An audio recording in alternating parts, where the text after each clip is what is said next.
Welcome everybody to this complete beginner's guide of Splinterlands. This is part 2. The video is getting so long that this is now 2 different videos. If you missed part 1, go ahead and check out the video. I think it's going to be up on that side and you can watch part 1. But in part 2, we're going to go over how to level up some basic cards to rent or to buy to start getting yourself all the way. You can see already within 1 day I have the rating to get to silver. And we'll also show you guys how to rent cards to get enough power to get silver to get those season ending rewards. So stay tuned for part 2 of this guide. Sweet, we finally completed our life quest, so let's open it up. Right now the chest drop rates are 50% for a reward card so that you can battle with these new cards. There's a bunch of new reward cards out.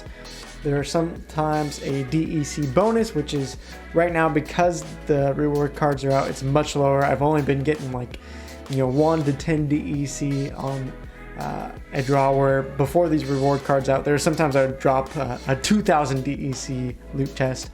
Or there's potions, which really aren't helpful until these new decks are going to drop apparently in a few weeks from this video release date. We'll find out when they exactly drop, but those will give you things like an extra chance to open up a legendary monster, or extra chance to open up a gold foil card. So potions right now, nothing great, but hey, it's 26 dark energy crystals, so more so than I've gotten before in my other pulls, and that will get us enough to start renting some cards. So I would have preferred to pull a reward card just to show you guys what it's like to own a card, but now we can possibly rent some cards with that. So remember to do your daily quest. Even if you don't play each day to get your dark energy crystals, remember to at least play for your daily quest, and usually it's a little bit under actually 24 hours before it resets and you can get another reward chest. Those are where sometimes you can get the bigger earnings, sometimes a drop. I've gotten cards worth $5 to $10. It's a 0.00001% chance, but sometimes you can pull a gold foil card worth $1,000. And remember, we'll talk about this in a little bit, but if you get to the silver rankings, you'll get 2 reward chests per day. Alright, finally in this beginner's guide, let's start talking about the marketplace, this tab over here where you can buy cards, you can rent cards, or you can sell or rent out your cards to other players. So I'll show you guys what you want to do if you want to spend no more money. Let's say the spell book was only $10, that's all you want to put into this game. That's great. For those of you that want to put more money into this game, what I would recommend actually is first, if you are spending anywhere from, let's say I want to put like 30 or 40 more bucks into this game, I personally have found out that it's better just to go off and buy multiple accounts instead of buying cards right out of the gate, because that way you're going to be able to earn more daily reward chests, more end of season rewards, and you're going to build up your deck, your dark energy crystals a lot faster. Let's say you drop your capture rate in this account down to 50% and you're like, oh, I'm not getting as much as I used to. Well, let this account cool off for a day or two and play your other multiple accounts that you have. So that's how I would invest, anywhere from $20 to $30. If you want to invest, let's say, anywhere $50 to $100, that's going to get you a deck that you can start competing in early silver levels. But you're not going to be earning much more DEC that way, maybe 1 or 2 more per match. The advantage of that is just to get that extra daily quest and those end of season rewards, but you can do that in other ways. So in my opinion, what I would go back and do is I put $50 into the game right away to buy 1 OP summoner, and instead I wish I had just bought more multiple accounts then, because I think I earn more rewards that than simply having monsters to level me up slightly higher to be earning 0.5 more DEC per match. Now, if you do want to buy a deck to get you into silver and compete in the silver levels, maybe we'll save that for a separate video, but that's more advanced. We're talking about beginners. So we'll go through a whole list of cards that you want to rent or buy, but let me give you your first target, at least what I think is just an OP card right out of the gate in these lower level battles. So you want to click on the water deck and then scroll down. This is a new reward card that just came out. There's more supply every single day of these cards. You click on price, not backed by BCX, which means how many cards are stacked into this card. We'll talk about that in a second. And you can see right now the lowest one is selling for 181. You do got to be careful of this circular watch. If you hover over it, it shows you how long. Okay, if you buy this card, it won't be able to be played in ranked matches for 20 hours. So you can go buy this one for 2 more cents. And you can see if you're trying to buy it with Dark Energy Crystal here, it'll show you, okay, you're gonna need 244. So we're pretty far away from that. We can instead go to rent this card and see how much it is to rent per day. So it's 1.7 DEC to rent. So I can go click here. It'll go rent how many days you want. For now, we're just gonna do 1 day. But my eventual goal on this account is to, instead of renting this card each day, is to buy this one singular card. And the reason why is, I'll show you here in a second once it makes this transaction happen, is that this card will give you 1 magic damage, but 2 armor to the rest of your team. So this water deck can be super overpowered because all of your magic damage dealing cards in your water deck are usually low health and can get just destroyed right away. But with these 2 extra armor, it can survive pretty much anything. You don't even really need a tank in it, and you can take down, honestly, I've gotten over to 1,000 rating. I've gotten up to 1,500 rating in an account like this just using this singular card. So if you want to use something else just in the water deck, one neutral card I recommend getting, or at least renting for now, is the Ooze.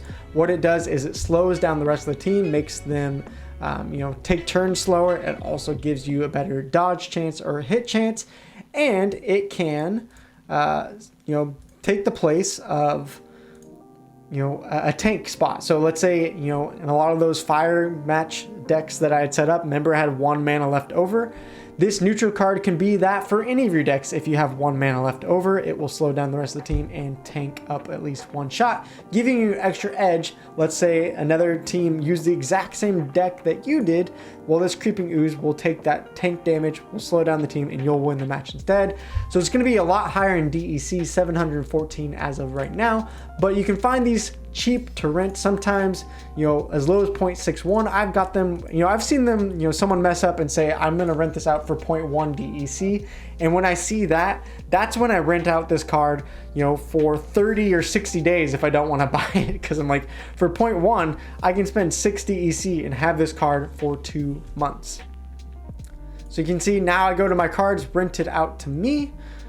I got these 2 cards, which now I can go over and battle with. So you can see with just renting the Wavesmith here, I started using it in this game, and the Creeping Ooze, we won about, I don't even know, 12 games in a row. It could be low mana, it could be high mana. This combo of cards is insane, already getting me to 962 rating, almost getting me to the 1,000 I need for silver at the end of the season rewards. So we finally ran into someone that can counter this matchup here. Let's see if they play it.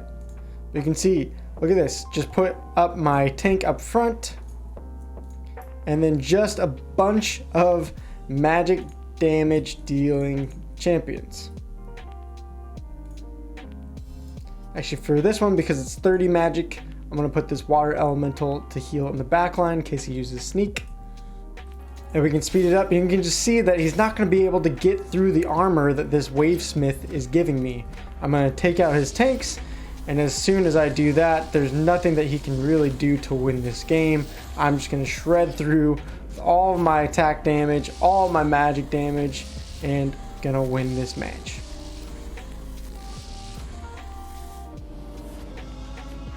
And look at that. We hit 1,000 power. We're into silver. And we've been gaining 1.5 DEC even with our capture rate low as 70% because we are on a 50% win streak. Alright, so some other things you need to know before we show you guys the rest of the cards to rent and buy. One is this. This is your season rewards. You can see how much season rewards you'll get in each league. You'll get 5 loot chests for bronze 3, 7, 2, 9, and bronze 1. And if you make it to silver 3, 12 loot chests. But here's the thing, it's not just about rating, it also comes down to bronze 2 getting enough power. And power is how much is your deck worth for the cards that you own or that you rented. And the way you know how much they are worth for power, you can go to rent it to me. is you click on it and you see this in the stats here is DEC 20, which means if you went out and you own this card and you, for some reason, you burned it just because you didn't want it anymore, don't ever do that. It's never worth it to do that. You usually can sell it for more than you can burn it. But this will calculate how much power it gives you. So I got 20 from this card, 15 from this card, and you can see that brings my power up to 35. And if I wanted to get into bronze 2 to earn more season ending rewards, then I'm gonna have to rent more cards, but I'll show you guys an easy way to do that. Other things to notice, I told you guys, you can go look here at the BCX price, or you can look at it as what is the cheapest. And that's because these cards can all be leveled up. If you click on stats, you can see what abilities they gain, how much health they gain, speed, damage, all of that based on the level it is. Now, the way to level up cards is that you combine cards together, which is the brilliant thing about this game. If you own cards, they are essentially going to go up in value over time, most likely, because more and more cards are going to be taken out of circulation because people are going to be combining them to get cards to higher levels. Now, the problem is for us low-level nerds is that we're not going to be able to level up our cards. One, you can go out, buy cards, yes, like a level 3 card, price per card, because there's 14 cards combined to get this level 3, is cheaper than buying them all individually and stacking them together. But the problem is, beware, before you do this, you need to know that you can't actually use leveled up cards until you level up your summoners, okay? So let's see, these are playable summoners. We don't even own any of these, but you can see if we click on any of them and go to stats, in order for them to use level up cards, you have to level up your summoner. So at level 1, a common monster can only be, this guy can only use the level 1. Same for rare, same for epic, and same for legendary. Now, if you happen to get a level 2 Ulrich, then you can get a level 3 common, a level 2 rare out, a level 2 epic, and still only a level 1 legendary. The problem with this though is if you go to the market and you search for summoners, even level 2, the worst summoner abilities are still going to be 20 bucks. So that is one strategy that you can go for, is that you can go for, okay, I'm going to get a summoner that doesn't have a very good ability, but at least it will be level 2 and I can, or level 3, and I can use some of my leveled up monsters within that deck. The problem is that's going to be very expensive because you're going to have to buy an expensive leveled up summoner, and then you're going to have to buy monsters that you either stack together or buy that are leveled up. And that is just going to run you a lot of money. So my suggestion is not to do that unless you're going to invest a lot into this game. Now for each deck, let's give you guys some cards to either rent or buy, what you should be working towards. Again, honestly, if you just buy that Wavesmith and then you save up for the Creeping Ooze, that will get you into a high rating. For a low level player, it gives you DEC, will get you to those good season rewards at the end, which we'll show you guys how to rent for. But in case you want to play other decks and you're already getting past that, here are a couple of favorites for each deck.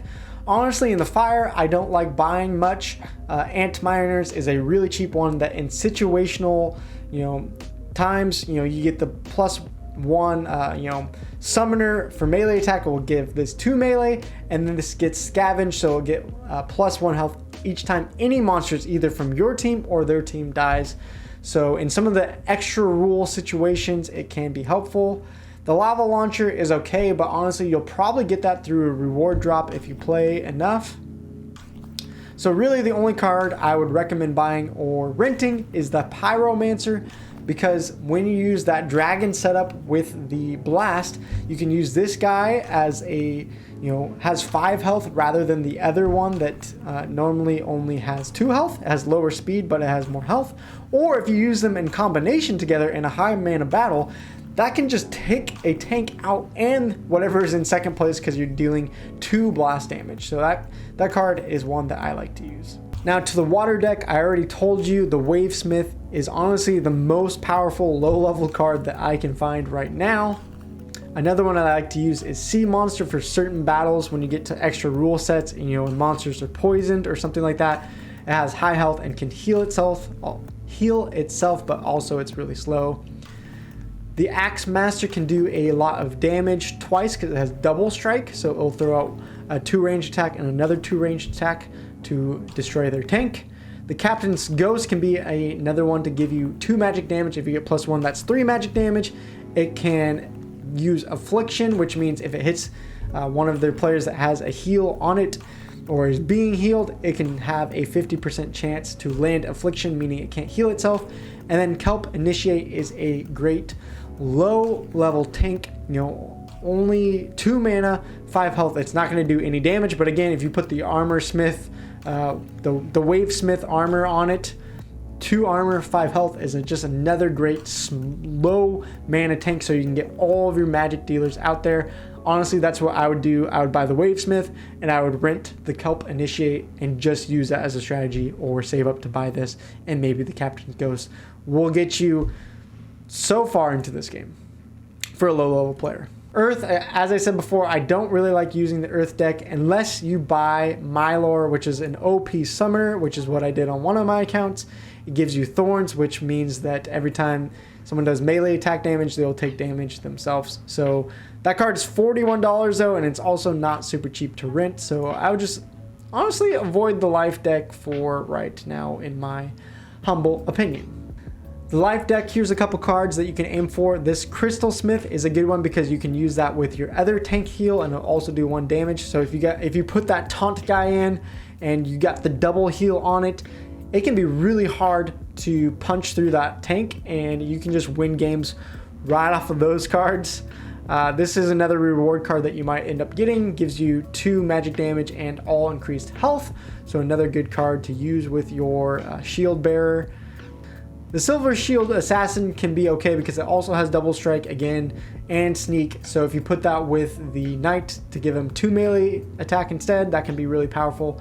But honestly, one that's really powerful to rent, or if you want to save up to buy it, is the Armor Smith, which will replenish armor on your team to any monster who has lost the most armor. So that plus the other healing cards can make it impossible to tear through some of your tanks and can get you pretty far up the rankings as well.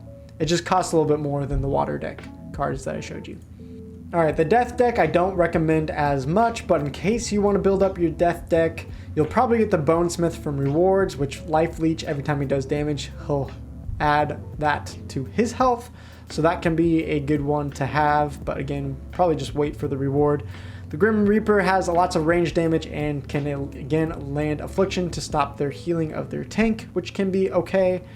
The Octo Spider is pretty cheap for some 3 range damage as well. The Boogeyman does enough magic damage and slows them down, so that's good. But honestly, one of my favorite cards is just the 1 mana, 4 health. It'll absorb all the snipe damage, or if you put it in the back line, can absorb a lot of sneak damage and can do really well for yourself. But other than that, I would avoid buying most cards above that price range for now. And again, adding Dragon to the fire deck can be very good to run a lot at low levels if you don't want to do the water deck or you want to switch it up. Some cards that I like, this one is a reward card you might also end up stumbling upon. This one gives you Thorns. It will, again, melee damage will reflect back onto that. It has a lot of armor, a lot of health to survive. This guy can land Affliction and do magic damage. But honestly, what I like is adding another ranged attack to my 2 blast attackers on the fire, which this with 2 range, 4 health, and flying. Put that in the back line. It's pretty hard to take out unless they're good sneak attacks with high speed and or flying. But a lot of the times this will dodge. You put that with your other range attacks and you'll rip through the tanks and the secondary monsters with the blast. So I like renting or saving up for that card as well. Neutral cards, the Sandworm is an OP card for the 99 mana battles. That's pretty much it. A lot of the times it does sneak and it has 5 damage, so it can really take out a lot of the backline quickly. This guy you'll get from a reward card. This one is another one that's good for the life deck if you add the +1 melee, or sometimes the fire deck has the sneak attack. As I said before, Creeping Ooze is really good. Some more expensive neutral ones that you can save up for is this energy card that reflects magic, again, has lots of health and does magic damage. And then even more expensive than that is a 0 mana card, the Furious Chicken, which is just essentially absorb 1 blow. But if you know, in these lower mana battles, sometimes you'll use up all your mana and you'll still have an extra slot or 2.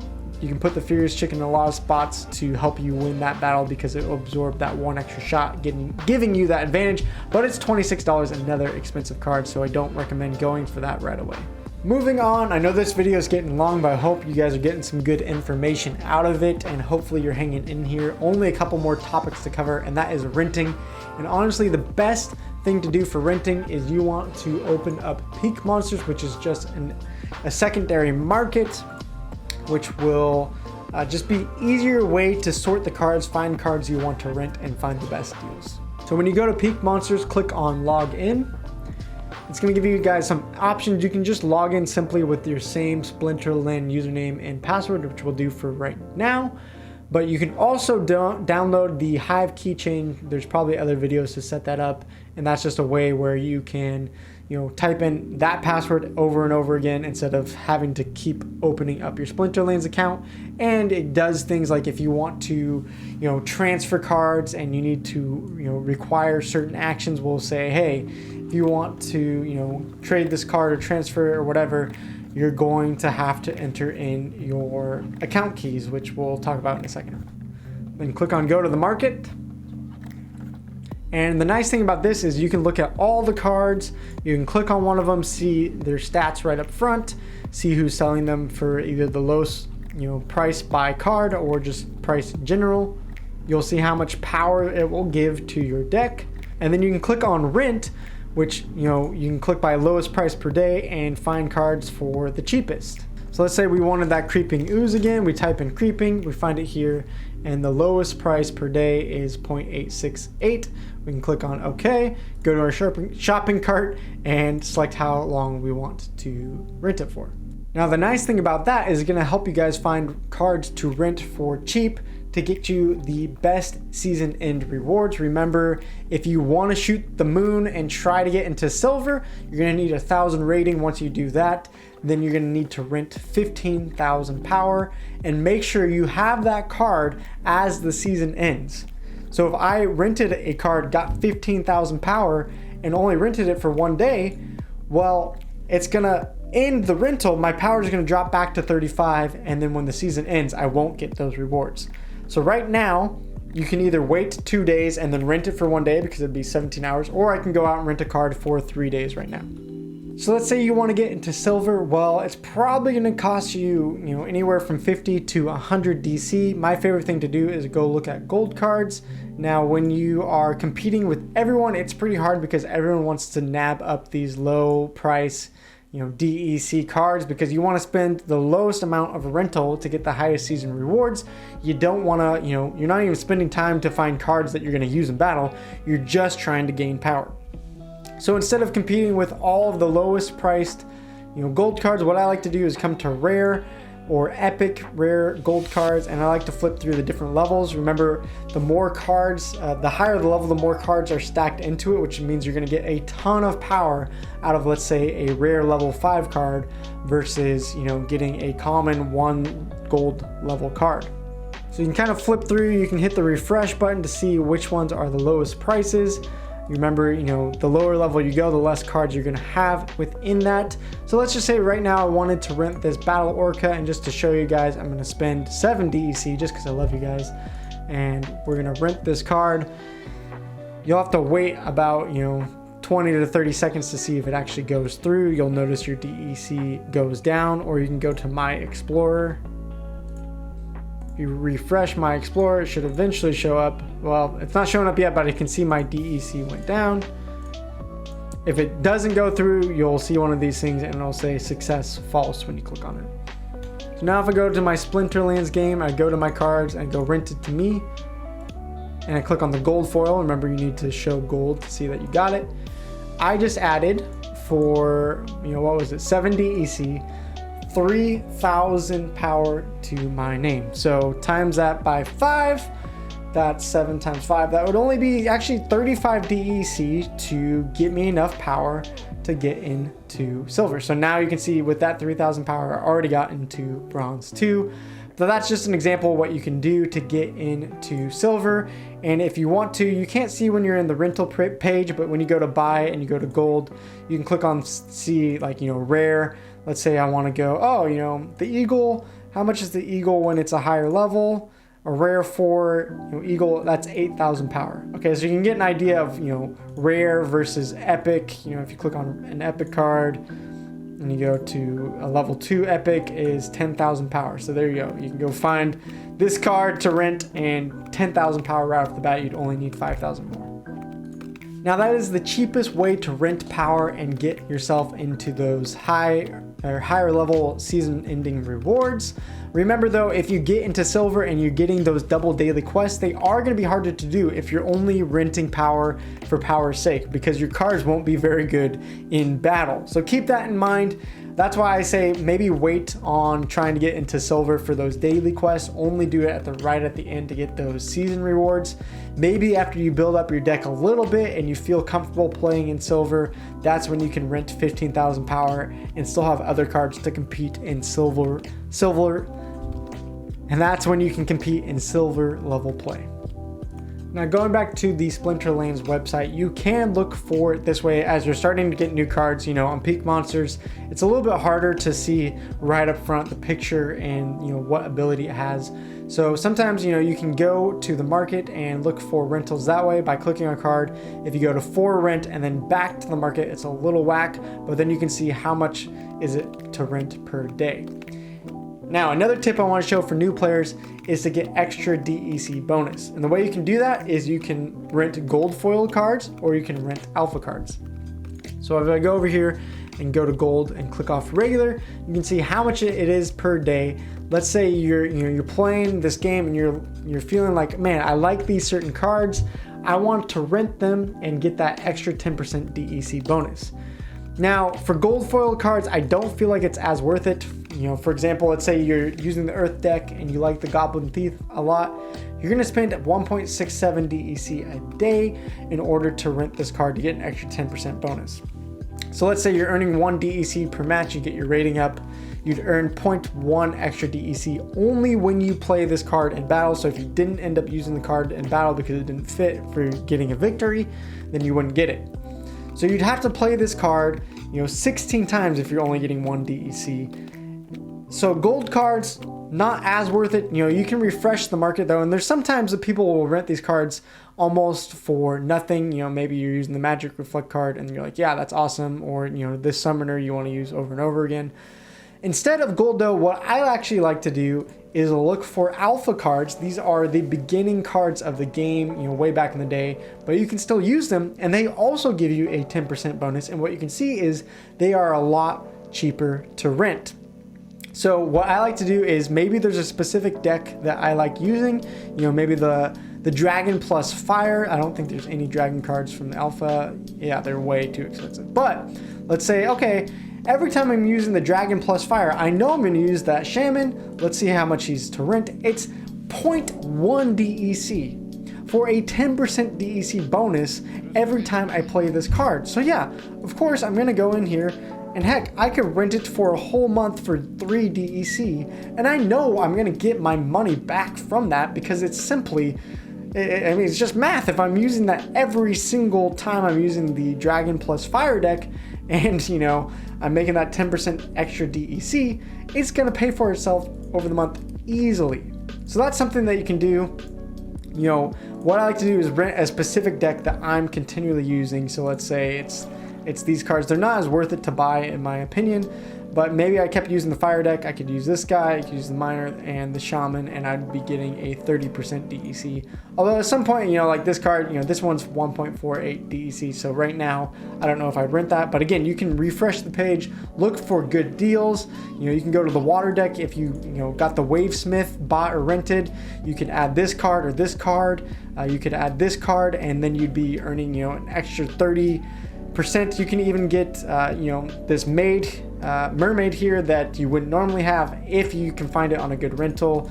Refresh the page. I would never do it for the 20 DEC, but sometimes you can find ridiculous deals that people are willing to just randomly rent it out. Maybe they made a mistake or whatever, and you can find a good deal, and then you want to lock that sucker up for a full month or 2 months if it's a really good deal, and start earning those extra DEC bonuses. Just those small things will help you build up your assets over time and allow you to buy more cards. All right, last part of the video, I think that summed up a lot of things, but 3 real quick things. Sometimes the game, when you're trying to do certain things like transfer DEC or cards or other scenarios, it'll ask you for your account keys.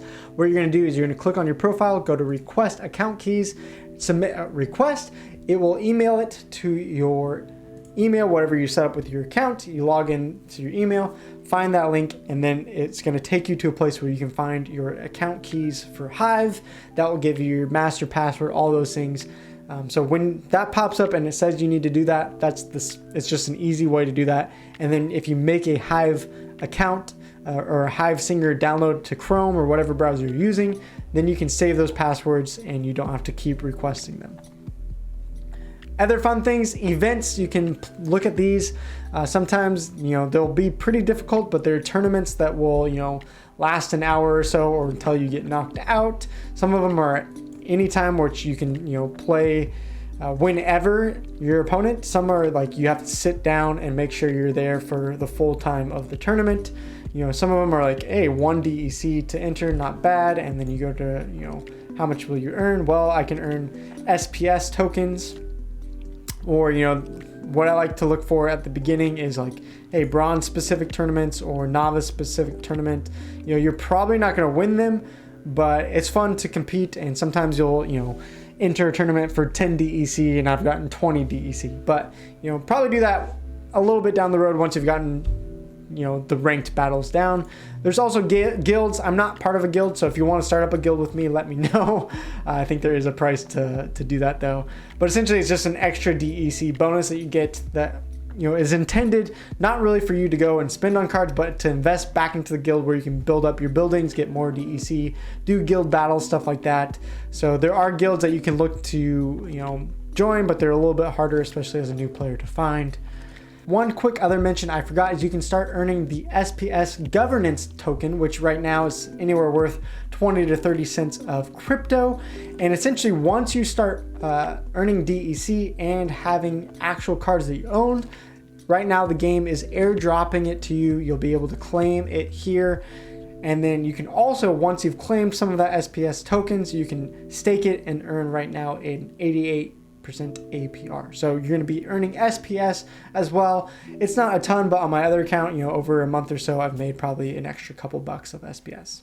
Lastly, I didn't talk about credits. Credits you can buy with PayPal or with crypto, and essentially 1,000 credits, you can spend $1 in the marketplace. If you go click on a card, instead of going for sale with DEC, you can buy with credits, and it will tell you how many credits you need. Oh, I would have needed 86 credits to purchase this, or to rent it, you can also rent with credits. So that's if you want to pour money into the game, you can do that. But honestly, with the $10 spellbook, that's enough for you guys to get started, to make some good earnings, especially if you're doing all the tips that I have given you over this beginner's guide, especially if you're opening up multiple accounts and doing all these beginner tips over multiple accounts. With the end of season rewards, with the daily quests, and with just the DEC you'll earn, you can go watch my video how much I made in my first month. But for now, I hope this was helpful for you. If it was, drop a like, drop a comment, subscribe, and potentially join our Discord, which we can now start up and talk about Splinterlands. Let me know what you guys think about this game, and stay tuned for more videos.